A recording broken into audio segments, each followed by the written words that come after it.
Time now for EFL TV for Ferntree, Gully, Holden and HSV, your local community dealer.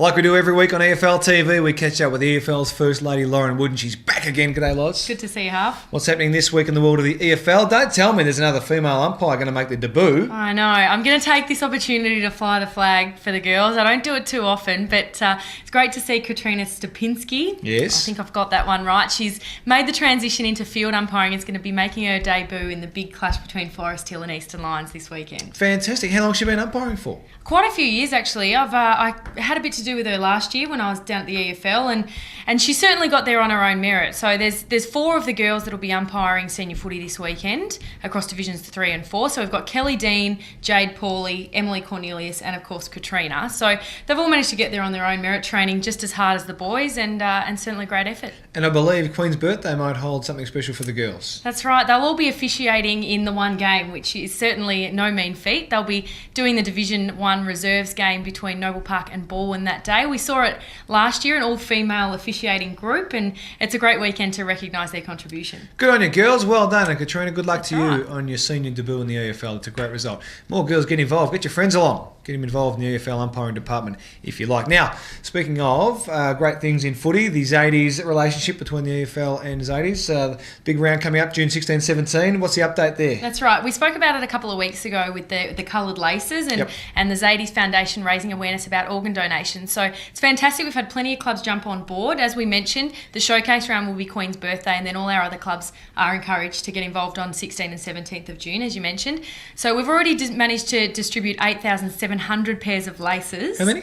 8,700 pairs. So it's going to raise over $17,000 for the Zadie Foundation already. So fantastic. If you're interested in getting some multicoloured action on your wheels, make sure you contact the EFL. Anyone in particular at the EFL we should get in contact with? I'm going to go with Precision Pete. Precision Pete, we love Or him. even Kira, I'm sure. Has Pete still got the cupboard locked for all the prizes? Yeah.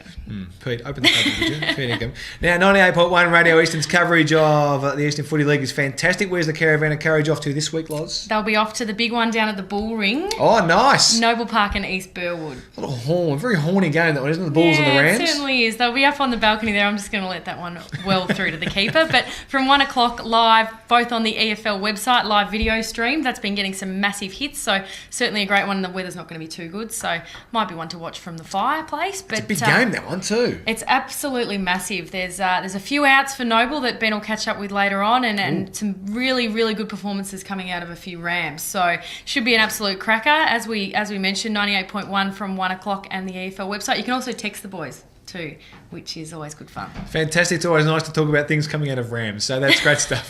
Thank you, Loz. We'll catch up with you next week. See you next week.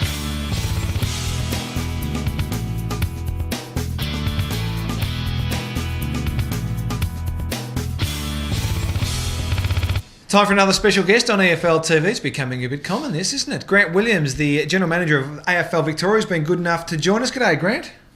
Hello, Daniel. How are you? Good afternoon. Thanks very much for having me. Great to have you on board. You are the big dog in town at AFL Victoria. What's the AFL Victoria's role? What's AFL Vic's role in footy? Look, I suppose AFL Victoria tries to grow the game of football in Victoria, generally speaking. We have, a significant network of community leagues, of which the EFL is one of our strongest, and one of our best managed leagues across Victoria. And we also try and facilitate the army of volunteers out there that are prepared to facilitate Auskick. We run coaches courses, umpire and development courses. We also run 2 competitions, the TAC Cup competition and also the VFL. Okay. And the start of the game, you're talking about the health of the game in Victoria. Is it a healthy game? Are there numbers, participants increasing? Yeah, we early indications for this year, Daniel, are that there'll be about 80 new teams in Victoria this year. 80 new teams across country Victoria as well as Metro, right? Which is a great result. Significantly, and you were just talking about female umpiring before, 20 of those teams will be female teams. 20 of those teams, right. 20 of the 80, and female football in terms of growth is our biggest growing sector. There'll be 140 female, either girls or women, playing football this year in Victoria, which is a fantastic result, and really good to see, not only from a playing point of view, but women and girls getting involved in umpiring, women and girls getting involved in boards and committees and all aspects of the game, which is terrific. good on them, and so they should too. No reason why they wouldn't get involved. And Metro Footy and Eastern Footy League, obviously one of the biggest metro competitions in the land, pretty much, as opposed to the country footy and the regional footy. How's that shaping up? Are we seeing similar participation rates as in recent years? Yeah, I definitely increasing a lot of teams. I know that the Eastern competition has brought in a new age bracket, and which has increased the number of teams in the Eastern Footy League alone. Yep. Generally speaking, our leagues are forecasting growth. I suppose one of the issues we have, and one of the things we try and contend with and help with at AFL Victoria, is facilities. Then once you've got more teams, you've got facility issues, whether they're up to standard, whether they're good enough, whether they can accommodate more teams. And of course, we all play on grass. It's a pretty big grassed area, so that takes a lot of maintenance. And we're lucky to have supportive councils, local councils out there right across Victoria who are prepared to provide people to play sport, but opportunities to play on, for the most part, pretty good surfaces. I think one of the challenges we do have, though, is as we grow more teams, how do we get more opportunities to play on that grass? Yeah, well, that's one of the changes from councils and their attitudes in recent years, because I remember growing up, there wasn't too much love given to those ovals, but all of a sudden, and with the stimulus package, I suppose, given by the government, that councils have been able to upgrade their grounds and really try and look after them for the opportunities for players to definitely play. And I think there's been an effort from leagues as well to try and partner up with councils to try and support better surfaces. And by trying to get better surfaces, that means in some cases less usage, and so therefore that's a bit of an obstacle we have to get over if we're going to have more teams. Yeah, and resources. When I work on the radio on SEN, some of the concerns that junior footy clubs in particular have is from the AFL don't filter enough resources down. Are we addressing that issue? Oh, look, I think, and in some respects, given that there's about 140,000 people who play community club football in Victoria every year, we have about 230,000 participants across Victoria. So in some respects, resources will always be an issue. Yep. But I can assure you, one of the things we're very conscious of, that our volunteer network who are good enough to turn up every week, in some respects carry the game on behalf of football, we're very conscious that we need to give them opportunities to actually make their job easier. So we think that the more we can do about making their role easier, like less paperwork, can we turn things online? Can we make their job easier? Hopefully that keeps them involved in the game for longer. Probably a good point, that one. And the Eastern Footy League, of course, that's why we're here at EFL TV. Where does it rank? Just say number one. I'll just let you say number one. Well, look, I've had a lot to do with the Eastern Footy League over my short tenure as AFL Victoria General Manager. So Graham Helvish and Rob Sharp, I see them a lot. I was at the grand final last year. I've been at a couple of functions so far this year.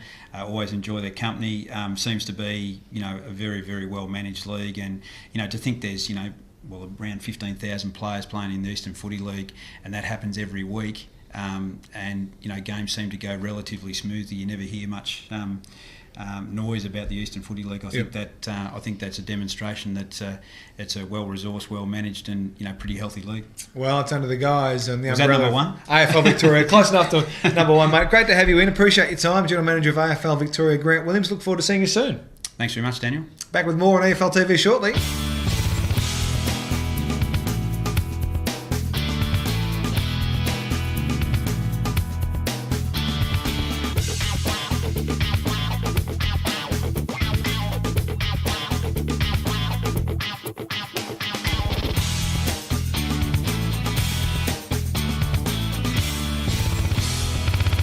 Rightio, time to talk some on-field action now on EFL TV. Benny Waterworth, the EFL's media manager, joins me as always. G'day, Benny. G'day, Half. I don't know if you saw Rob Sharp tweet, of course, EFL CEO, last Thursday.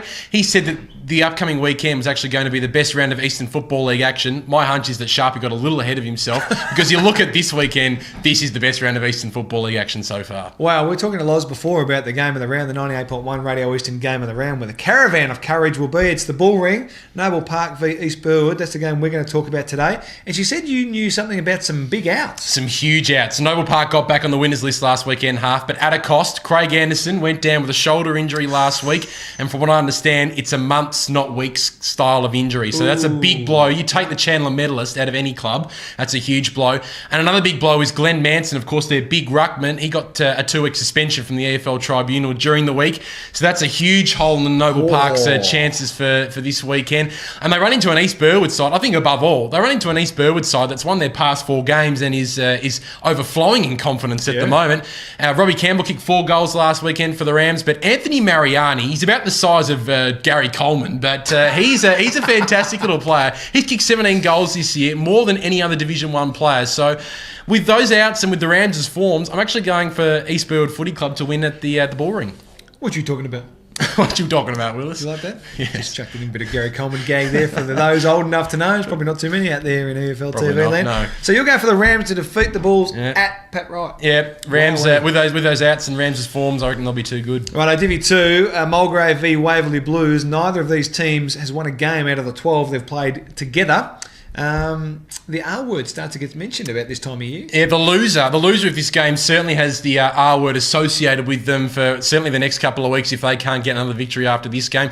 Look, Mulgrave have been close, but kind of no cigar a lot of the time. Unfortunately, they haven't been able to get in that last quarter. They're kind of running out of fitness, I think, is my hunch at the moment. Having said that, though, that would happen to the Waverley Blues last weekend. They had a great opportunity against Roval, up by 26 points at half-time, but in the end, they lost by 3 points. So they were heartbreaking in the Waverley Blues camp. I talked to President Gavin Kay during the week, and he was very, very disappointed. So both teams have plenty of motivation. This game's at Mulgrave Reserve, which sways me towards the Lions, but it's a really even game on paper. It's a flip of the coin, so it's going to be a fantastic game and a very tight margin. Good luck to both teams. One of them will have their first win. We might have a draw. We might have a draw. Hopefully someone has a win because that's good for footy. Not always great to lose, but good luck with that, both teams. Now, Divvy 3, North Ringwood take on Templestowe. Templestowe came up a couple of years ago, last year, from Divvy 4. There's no real buzz about them. We know the Saints are pretty good, but there's no buzz about the Templestowe team. Yeah, it's interesting. The Dockers probably haven't reached expectations so far, or what most people would think they would get to. They've won their past 2 games, but they haven't really been too impressive. They haven't had some really big wins. Having said that, though, Kay Magames and Troy Rosenless, 2 of their best players, have really been started to name in the best players over the past couple of weeks, so good signs for them. North Ringwood, though, they just keep winning. That's just how they roll. They've won 37 of their past 42 home and away games. So they're the home and away specialists. Whether they can transform that later in the year is another question.